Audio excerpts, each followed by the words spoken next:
Anjali Nimalkar has criticized the Bharatiya Janata Party government in Goa, alleging failure in providing basic infrastructure and improving road condition across the state. She said that the public services and connectivity continue to remain major concerns for the citizens. Nimbalkar also defended the stance of Indian National Congress on women's representation in the politics and welcomed greater participation of youth and women in the political process. She added that strengthening a political organization is a gradual process that requires time, dedication, and consistent effort to build trust and connect effectively with people at the grassroots level.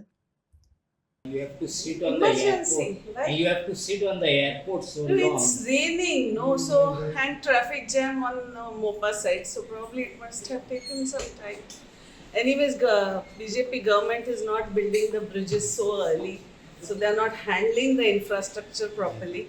So probably that has delayed my right to come an hour and a half from whichever place they were coming.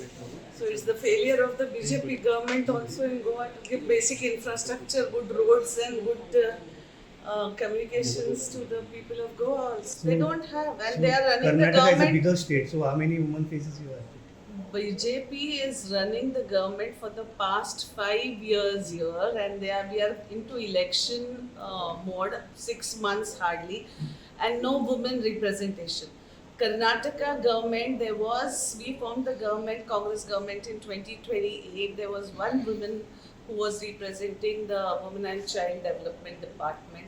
Now the change of CM has taken place just 2 days before, with first senior lot of ministers taking the oath along with the CM. So next lot of ministers will be taking oath. So obviously, see, people who are against women can't say about women representation, and they should check their history and past and then comment on the Congress policies and talk.